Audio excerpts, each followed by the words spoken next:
Hello, everybody. We are here at the Dental Operations Symposium.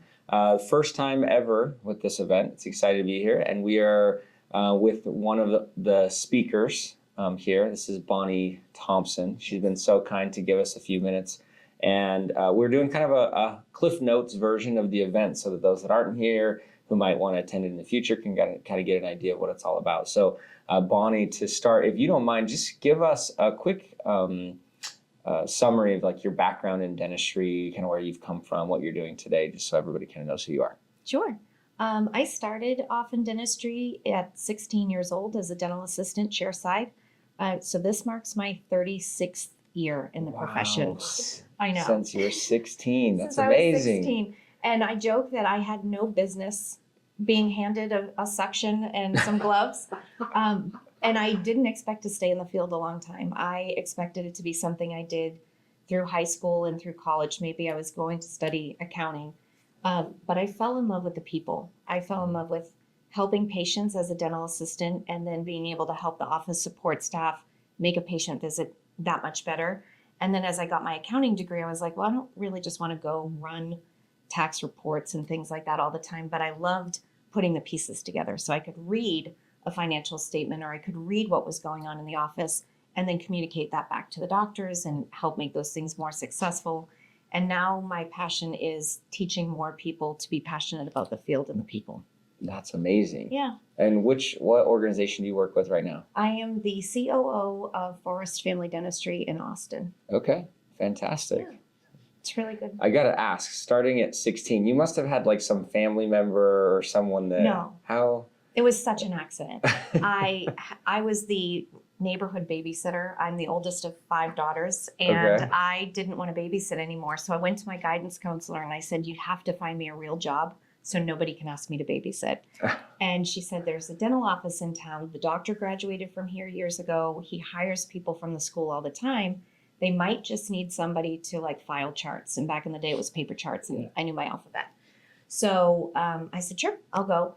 And when I went, they said, no, we need a dental assistant and we can train you on the job. Wow. And that was it. How That's awesome where it is started. that? You hear that? Oldest of 5 daughters. Yeah, I have 5 girls. You Yeah. will survive. Yeah, You will there's a lot. survive. I feel like You're this... still young now. Yeah, I'm There's at a lot the of easy room. stage right now. Really, you are. Yeah. I'll give you my dad's number. Yeah, please do. For real. Oh man, okay. So let's dive into what you're going to be speaking about today. So you are talking specifically, or I'll just read the topic. And Sure. then she's going to give us just the Cliff Notes version. If you really want to hear all the details, you have to come to the event next year. Go Yes. find Bonnie at her next speaking engagement. Or find me. Yeah. Yeah, come find her. But the topic is interviewing, performance reviews, and talent acquisition. So give our listeners just a Cliff Notes version of what you'll be sharing, maybe some of the highlights from that. I mean, to talk to the point that I fell in love with this field because of the people, and now I lead people in being in that same role that I initially started in. That's really what I want to focus with this group on. We've seen the turnover. We know what that looks like. And my goal is to help create more clarity and open communication so that we can find and lead the next generation of dental professionals and really engage them in the profession. That's interesting because we talk to a lot of people about what things they are seeing disrupt the industry. Mhm. We were just at Dykeman, we did a little snippet, and one of our guests, they mentioned the challenges in hiring and maintaining talent. So is what you're going to be speaking on some tips or things to make sure you're getting the right talent, that how to keep people around? Like, how does that relate to just the staffing challenges that people are facing today? 100%. My organization is no different. We've all experienced it, especially since COVID.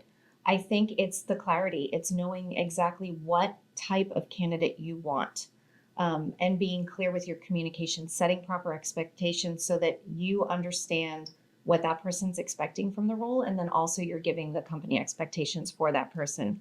I think we've all gone through the pattern of just hiring a body, and it's square peg in a round hole. It's not the person that cared to learn and grow in the field, or it's just not the person that could do what we were hiring them to do, but we did it because we were short-staffed. So just get me anybody. and we get that person, and then everybody's like, well, why was it this person? We said anybody. So clarity and communication, and it's constant. These people constantly evolve, and they may change fields. Not everybody is going to be like me that thought they were in it for a short time and became a lifer. Some of them are in it thinking they want to do this for a long time and then decide they want to go work in economics or tech. And that's okay too. It's just keeping the lines of communication open so that everybody knows where everybody's at. Tell us a little bit about the performance review portion of what you're going to be talking about. For me, one thing that my HR director created, and I stand behind 100%, is when you're doing a performance review with your people, you really want to take the actual outline of their job description and use that as your guide. And we also pull our core values in. I know core values are a cliche thing in some places, but they are very, very embedded in every decision we make, in everything we talk about in my company. So we rate every employee, do you meet the core values? Plus, minus, or somewhere in the middle if there's room for improvement. So we use the exact job description as a guide. Like, do you get it, want it, and have the capacity to do each of these things? Do you meet our core values where you should? And then where are opportunities for you to grow? And what do you really excel at? And we try to focus on the positives of what are you doing really, really well at, so the candidate or that employee knows that we see their good qualities before we start talking about areas where they could do better. I feel like culture within any organization is huge, and a key contributor to building and maintaining that culture is how you conduct your performance reviews, right? You need to be clear with people. People want to know what they need to be better at, right? In worst case scenario is they're not getting feedback of what to improve on. That creates a poor culture, creates misalignment, all those different things that are super important. So that's really, really awesome I'm excited to go hear what you talk about later today. Well, I like the fact that one of my slides says, don't save your performance reviews for damage control. If there is something that needs to be addressed, you have to go to it first. Don't wait, because then people hate their performance reviews. I mean, coming into the company, I knew I was a new face and they were used to something very different. There was a different style of leadership. And I would just pull people aside in the hall and say, hey, how's it going? How are things? What do you like? What can we do better? Do you need anything from me? And I've started over the last 2.5 years to see people not panic as much if I pull them aside in the hall, or because at first they were like, oh gosh, like the they're in boss trouble. wants to talk to me. And I'm like, hey, I heard you had a birthday party this weekend, or I heard your sister's having a baby. Just creating those trust relationships so they can come to you when they need you too. They shouldn't be afraid to come to you before their performance review to ask for help and support. Yeah. So awesome. Yeah. Well, Bonnie, we're excited. Clint and I are big on culture. We love that. We love it. Sounds like I'd like to work for you. I would love that. But we're excited to go hear what you have to say. Thanks so much for taking you. a few minutes with us. If just to wrap up, tell our listeners where they might be able to connect with you if they wanted to connect, learn more, or anything like that. I am on LinkedIn. I'm on LinkedIn often, so definitely find me there. I'm constantly sharing different personal updates too, because I think it's important that people get to know that who you see publicly for me professionally matches exactly who I am in my private life. So I often cross-post in my personal Facebook pages the things that are important, but I'd love to connect. It's Bonnie Thompson. Okay, thank you very much, Bonnie, for joining us. Thanks so much. Great. This is Leslie Soto, just met for the first time. She's so kind to give us a few minutes. She's speaking today. And before we dive into the topic and message that she's speaking on, just tell us a little bit about your background so our listeners can get to know you. So I've been in dentistry. First of all, my name is Leslie Soto, and I'm the VP of Operations for FivePoint Dental Specialist. I've been in dentistry my entire adult life. Okay. Let me edit that, because adults after 18. So I start at 17 and above, but anybody that can make a decision. So it's been all of my adult life that I've been in dentistry. Awesome. I've been for front desk to office manager, multi-site business development, and now I oversee field and support operations. Okay. So it's been a battlefield Awesome. in the dental space, so you can say that. So your topic today for your presentation, it's titled Executive Success Stories, Career Advancement Strategies. Yes. hearing your background, who better to give career advancement strategies? That's what you've done. Yes, That's all we absolutely. need.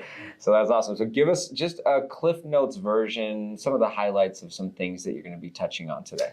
I think most of the highlights that I want to touch base is at what point you shifted your career from just being tactical execution to also be a planner in the strategy. So strategic versus tactical. And those are two different things, but you need them both in order to be an operator. At a certain point, you have to be the one absorbing the strategy from somebody else. But if you want to advance in your career, then you have to become the strategy builder for others.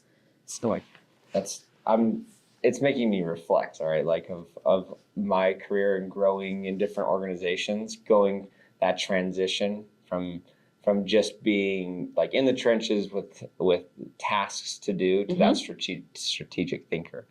So tell us some of the we don't want to give away all the sauce, right? All the secret sauce yet, but give us some of the key points that you're going to discuss today around that.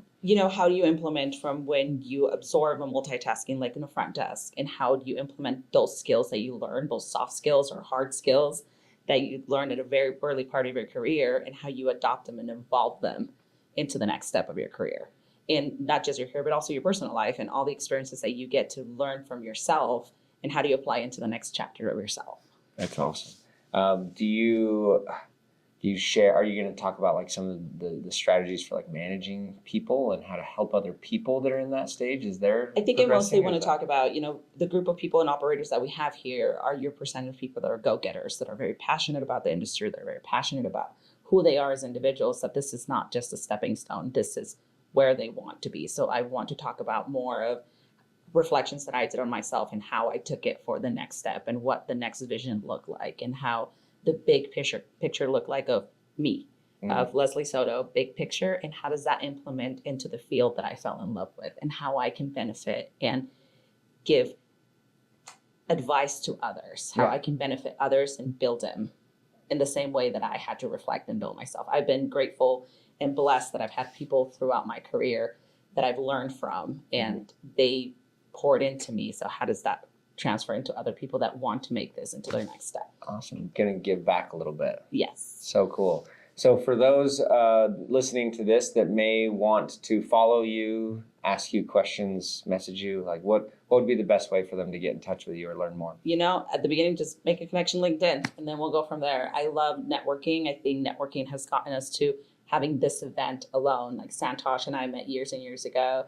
Then Charles came and then Catherine came, and they presented this, and I was like, why not? Why not be part of something that's going to help the people in the front line of anything? And at the end of the day, when you really strip the dental part of anything, it's people and process. So people and process in a service industry it's what actual topic is, and how do you translate that into anything? Yeah. Well, hopefully this is the first of many dental operations symposiums. That's what I am hoping and praying for. I think this is very much needed, and people are hungry for it, of what the next step is going to look for them. Yeah. Before we go, I want to ask how you got a dental job at 17. How did that go? No, I don't want to tell you right now, because that's going to be part of my speech today. Let's go. It's actually a very funny story that I've only shared it with some people, but that's how I'm going to open, sharing how I tripped into dentistry. Dentistry has not been in my family, so I fell into it. Okay, I'm excited to hear That's it. so cool. Well, thank you, Leslie, for joining us. We appreciate you, and we're excited to go hear what you're going to present. Yeah. Thank you for having me. We get me. the full version. If you want the full version, you got to attend or message Leslie, I guess. Absolutely. Thank you. All right, thanks. All right, everybody, we are here at the Dental Operations Symposium once again with another new friend. We just met Suzanne. Yes, for the we first did. time. We just met. And we are excited to hear a little bit about her and the presentation that she's going to give. But before we get into your presentation, Okay. give us just a quick rundown of your background in dentistry. And Yeah. I know yours is a little bit Mine's different. more fresh. So tell us like More how fresh. how you got It's into that too. It's younger. There we go. Yeah, it's younger than most. But I spent the first 25 years of my career in the medical side of healthcare, really driving operational execution, executive leadership, hospital leadership, multi-site management, expanding footprints of urgent care practices. And then I was offered this opportunity, which was a unique opportunity to match my personal mission of transforming health of communities with my operational expertise that I've built over the years to help Rodeo Dental expand and become more of a national brand across multiple states. Oh, wow. So that's how I got here 2 years ago. Okay, so Almost. you were in medical before, but not, and doing the multi-site thing in the medical industry. Yeah. And then just recently, I mean, 2 years, you've been at it for a little while. 2 years, yeah. Taking what you learned there, applying it to I'm still a Rodeo. greenie. I guess that's what we call new clinical folks, greenies. So I'm still a greenie. That's why I think, I'm part of what I'm talking about are different skills that you have to have, regardless of the industry, part of the healthcare industry you're in, whatever sector you're in. And one of them that I always focus on is building a strong team. And for me, building a strong team around my strengths, but also the areas of opportunity, and here would be like the dental knowledge, is critical to success and driving the business forward for whatever organization you're part of. That's awesome. I'm really excited to go hear what you present because we just talked to Leslie Soto just a few minutes ago, and her experience growing her career has been in the industry. But your experience, it's just like critical skills that you can apply Yes. regardless of whether it's medical or dental. Yeah, I mean, operations is operations and leaders are leaders. And I had a time where I did consulting, I did general acute care hospital leadership, I did behavioral health hospital leadership, and then I did urgent care multi-site, multi-state leadership. And there are some key things that you as a leader and an effective operator need to have in order to be successful. Are you gonna, I know that your presentation is a little bit of a panel, like there's gonna be a lot of you. Are you gonna have the ability to go deep into some of those specific skills? I certainly hope so. Okay. Because that'd be super valuable, right? I mean, listen, they gave me a short amount of time, so I had to narrow it to 5. But obviously, there's multiple skills that you have to build over time. And I try to share a little bit of maybe roadblocks that I had during my career as a result and in those particular skills. But if not, I'm happy to always talk to people offline because I find, one-on-one intimate conversations tend to help people more than just like someone really presenting at a conference in generalities. I want to make sure that people can connect with you outside of this if they want to. But before we do, are you willing to give us like of the things you want to talk about, those skills that you need to have? Is there one for like a Cliff Note highlight reel version that you're like this one? Sure. If I had to pick one, it's the one that I refer to as the glue, and which is communicating with impact. It's making sure your teams understand what the goals, expectations are, and they understand it in a way that they're inspired into action. But also, as a leader, are you able to flex your communication to different types of team members that you have? Some like, social connection. Some people like, hey, just give it to me straight. I want all the flowery stuff. But how do you continue to develop? To me, communication skills is the key leadership skill, and it's one that should be on a lifelong journey of your professional development. Really cool. And there's a lot more. So to get the full version, you have to be here. Yeah. But the other way you can do it is just connect with Suzanne. Tell our audience how they could connect with you if they want to learn more. Well, I'm at Rodeo Dental, so you can just reach out to me via email. I'm on LinkedIn. So either way would work. Okay. Awesome. Well, thank you for taking a few minutes with us. We're excited to hear your presentation here in a little bit. Yeah, I'm looking forward to it. Appreciate it. Okay, hey everybody, we are here with a new friend of ours. This is Ray Caruso with Lone Peak Dental. And he's been kind enough to take a few minutes with us and share some of the Cliff Note version of what he's going to be presenting on today. But Ray, before we go down that path, if you don't mind, just tell everyone a little bit about your background inside of dentistry so that people can get to know you. Yeah, absolutely. So I started out as a dental assistant in the Army when I was a teenager and really enjoyed working in the dental field. Decided I'd go back to school and do my best to become a dentist. And I did not get into dental school right away, or at all. And so I started working at the front desk of a dental office. Turns out it was early days of Heartland Dental Care, and as they grew, I grew with them. So I was with them for about 11 years. While they grew from the 30 offices when I started, there were about 400 when I left. Wow. And then I went up to another DSO that was just getting started, and worked with them up to about 20, and they eventually sold it to Smile Brands. Then I became the CEO of Lone Peak Dental Group. So I've been the CEO for 8 years. I am an operator first, and yeah, so that's how I got here. That's amazing. Ray is going to be presenting with Leslie and Suzanne, who we've also got little snippets on here for. Yeah. And it's fascinating to talk to you three individually because of your paths in dentistry and that career advancement. Right. It's very different, but Yeah. it's super unique. And that's what you're going to be presenting on with them today Sure. is the executive success stories, career advancement strategies, right? So Sure. I mean, it's unique because in dentistry, there's not really this this path from a dental assistant to a CEO. Yeah. You know, you can see that in some other industries. You can see somebody that starts in a warehouse and then they become CEO after 30 years of loyalty or things like that, right? Mhm. Well, in our field, there hasn't always been DSOs. So how does one go into that? Well, you know, I got lucky, but I also worked really hard. So, you know, that you've heard that the harder I work, the luckier I get. Mhm. And so, and I think that's the success stories that you'll see over and over again in this field as it evolves. Yeah. What I'm going to be talking about is part of the path, and one of those things that really shaped me in that early stage of my journey to decide that, okay, this is where I'm going to head. And so I'm really looking forward to sharing that information. But then there's other parts about it that I think are really important, especially for operators to hear. And adopting beliefs about people so that it can shape your thinking. If you've ever heard beliefs shape your thoughts, you need to have some beliefs about people so that when things seem out of alignment, when things don't go as well as they should, you can fill in those gaps with positive stories. And so the beliefs that I adopted, that I came up with was, I believe that every person wants to do a good job. Nobody's coming to work to say, hey man, I can't wait to screw it up today.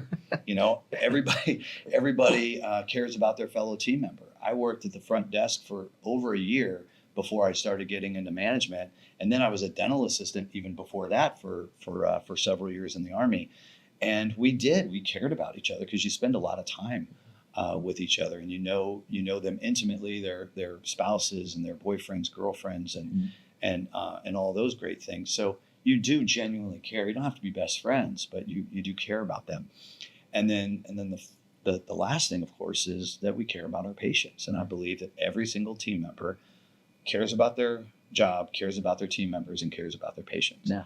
And when you can believe that, then you can start to fill in the stories with positive and start to look at, well, what is the true problem? Yeah. Because that true problem is probably training or time or something else, communication, all those other things that help us improve instead of, like pointing fingers. Now, there will be a time where somebody doesn't care about their job or they don't care about their fellow team member or they don't care about the patient. And then it's not fair to the other employees to keep that person there. So you can let them go and feel good about that, because you don't change, at least I don't change my beliefs about who all the people are that work with me. If somebody doesn't fit into that, unfortunately they have to go. So go be miserable somewhere else, and that's fine with me. And then the last thing that I want to talk about is really the selection process, because and there was a class on that today, and I think I'll be more additive to that with more personality selection, or really the virtues of who we are as people. Because when you're looking for somebody who's going to be an ideal team player in your group, you need to have somebody that fits into that culture. And we found that our culture is people who are humble, people who have a really strong work ethic, and people who are really good with other people. And when those three things work together in tandem, all three virtues are there, you're going to get yourself a great team member, a great team player, a great doctor, whatever they fit into. So if you ever go into our Smile Center, to our corporate headquarters, we call it the Smile Center. It's part of my culture. You're going to have people that are nice. You're going to have people that care about the other person. You're going to have people that care about their jobs, but you're also going to have people who are humble. They don't feel like they're the smartest person in the room. They don't feel like that they're better than anybody else, and they accept responsibility for their actions. And then work ethic. Every generation has lazy people, and every generation has hardworking people. I don't care if you're 22 years old or if you're 52 years old. You can find anybody in my generation that's not necessarily the hardest working person. Yeah. I have a really close friend of mine from grade school, and he lives with his parents, but it's okay. He's a good guy, but not a lot of work ethic, and the sad thing is you can't train that. Yeah. Somebody once told me, he's a basketball coach, and he said, you can't train height. Yeah. Can't coach height. You can't coach height, but you can coach work ethic. Yeah. You can coach work and values. Yeah. But, and I said work ethic. You can't train an adult work ethic. You can train a kid work ethic. But I don't have a DeLorean with a time machine and a flux capacitor in it that's going to allow me to go back and fix people when they were kids. So you got to find people that started work whenever they were young, that were hustling, that were selling lemonade and babysitting and mowing lawns and all those things that once you find, and then you ask them why did you do that? Like when I was 9 years old, I took over my older brother's paper route because I wanted a pair of Nikes. Yeah. It doesn't really matter why, but I wanted Nikes. My parents couldn't afford something like that. I had the J.C. Penney special or whatever those shoes were, the winter, and I wanted a pair of Nikes. And I'm 9 years old. Yeah. So if you got, work for what you want, and then of course people skills. Yeah. That can't be trained either. Yeah. You either have them or you don't. So, I'm going to talk about a couple of things that changed my life and changed the way in which I look at things. And that's hopefully going to be, received well with the folks. But these three things, you can actually adopt those three beliefs. Yeah. Like everybody can believe that. But why are you adopting those? Like I adopted those so I could be a better leader because I was not. I was thinking like, oh my God, these people don't care. I probably fired more people than I should have, or let people go, elsewhere, or probably saw them quit because I didn't handle things very well. And as I've grown as a leader, I've, and I adopted those beliefs, which shape my thinking. I'm now able to really dive in and find what the true issue is. And then, if you can select people, I was very fortunate when I came onto this organization. And I think I was brought in because I was with Heartland in the early days. And then I also did the same thing. Well, not the same thing. I mean, Heartland obviously did. Yeah. There's only one Heartland. But I was able to adopt a lot of those things when I was building out and working with Dr. Asirno and his brother and building out the Decision One Dental Group before I left there. So they saw that here's somebody who was an early adopter and then somebody who was early on stages. Because when I came to Lone Peak, it was several offices, but there wasn't any administrative team, no leadership, no corporate headquarters, no nothing. And so I was able to build it myself. And when you take values like that I've shaped from other places, as well as look at, okay, who am I going to hire? Because I can hire a CFO who has the chops and is an egotistical maniac, or I can hire a CFO that has the chops, who's really good with people and very humble. Yeah. And so I was really selective in hiring those people. And I'm proud to say my CFO has been with me for 7 years, and my chief people officer has been with me for 7.5. And we've just got longevity in our Smile Center. I don't have hardly any turnover because the selection process is so, it's not rigorous, but we're just looking for it's intentional. People. It's intentional. Yeah. Absolutely. That's awesome. And it's not just me doing that. I pass it down. Yeah. And I have a talk with every single leader that we hire. Doctor, operations manager, which is an office manager, regional manager, or anybody at the Smile Center and above, I have that same conversation that I just had with you with them. Oh, that's awesome. Every single time. I love your points about choosing to think about others and their intentions. That no one's trying to screw up. I feel like that's just a good life lesson, right? Like people are genuinely good, and they're not trying to underperform. Sometimes it's a lack of expectation, or a lack of clarity, or a lack of training. True. And good leadership comes from being able to have those conversations with people, align well, and make sure that people are set up to succeed. And I think that you're right. More likely than not, you're going to have good people. And if you're communicating well and understanding those things, then they're going to be successful and your organization will be successful. So Absolutely. really cool. Well, Ray, you've been so kind to take some time with us. We're excited to get the full version of this. Unfortunately, for all those listening, you didn't come to this awesome event, so you don't get to listen to the whole version, but here's your Cliff Note version from Ray and others. And yeah, we're just grateful for you taking some time with us. So. Yeah, absolutely. Thanks for having me. If people want to find you, Ray, online and ask you some more questions. Don't reach out. I get enough spam. So many LinkedIn requests. Done. Stealth No, mode. Say his real name. No, it's rcaruso@lonepeakdentalgroup.com. Oh, awesome. I give them the email address Oh, out. yeah. Or just follow them on LinkedIn too, Yeah. all those things. Oh, maybe I shouldn't have given out my email. No, That's you're all right. I fine. know how to- Our moms are the only ones that listen to this, so just kidding. That's a good one. Thanks for having some time with us. Yeah, thanks. I appreciate Appreciate it. Hello, everyone. Here we are again at the Dental Operations Symposium in, this is in Dallas. What are we, Frisco? Frisco, Texas. It's awesome to be here, getting to know some new people. And one of those new people that we're getting a chance to talk to is Teresa. Teresa Williams. She's speaking twice at this event, right? And she's going to give us a little Cliff Notes version of what she's speaking on. But before we do that, I just want to give you a chance to introduce yourself to our listeners. Tell them about your background in dentistry so they can get to know you. Great. Thank you so much, Jacob. And thank you again to all of the sponsors for putting on the symposium. It's been long needed for operators in the dental space. I've been in this group practice, DSO per se space for going on 3 decades.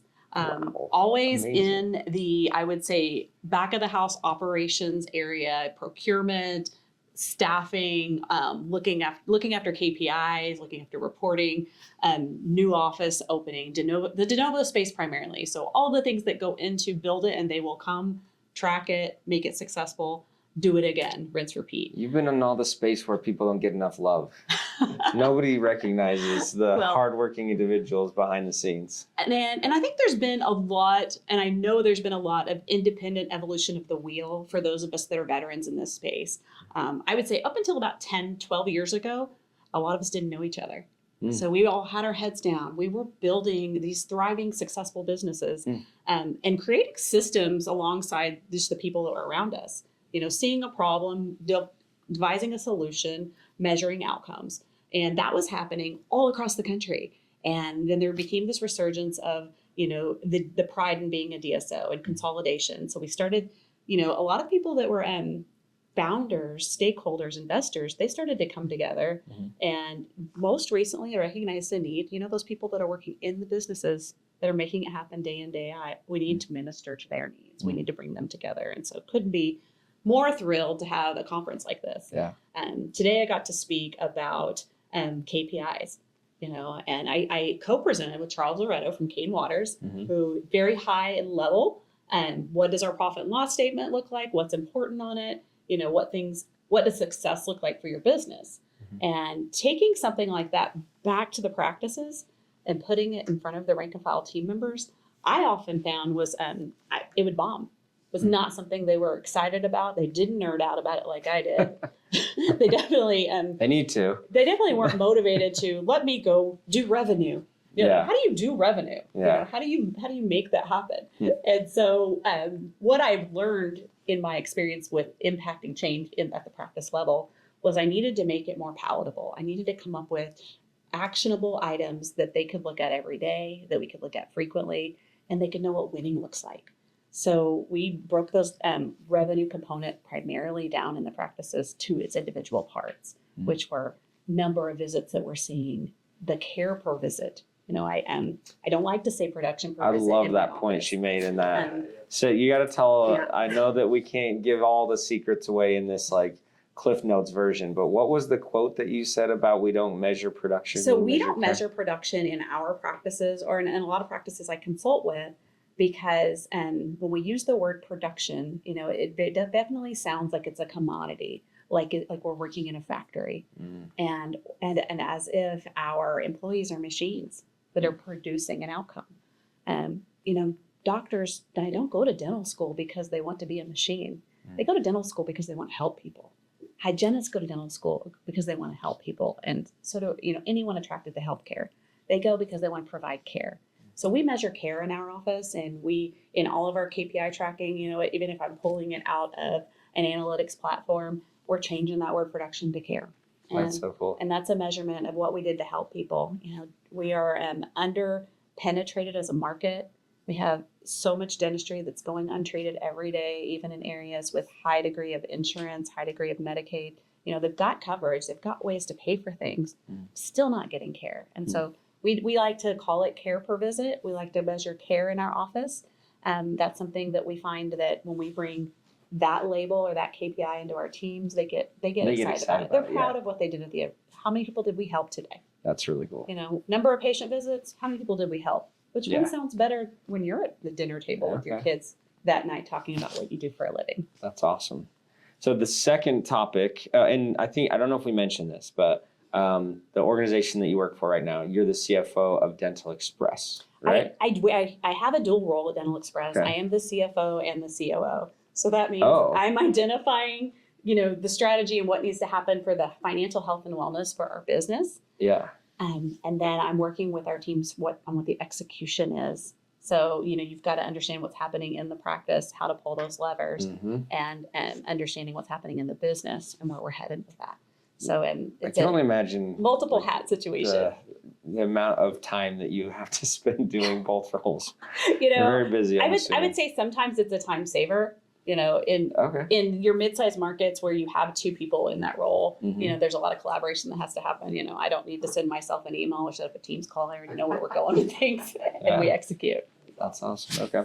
And the second thing that you're speaking on while you're here is this one's going to be really entertaining because it sounds like there might be some role plays that we'll all get to watch. Maybe we'll do some videos of them or something. But critical conversations.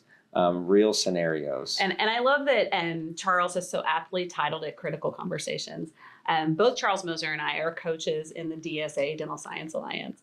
And we work with practices, team members in the practices and the doctors in the practices on how to have these conversations. So we've identified the KPIs that are important to us, and we've identified that we want to talk to our teams about them. How do we have those conversations whenever we're not hitting the mark?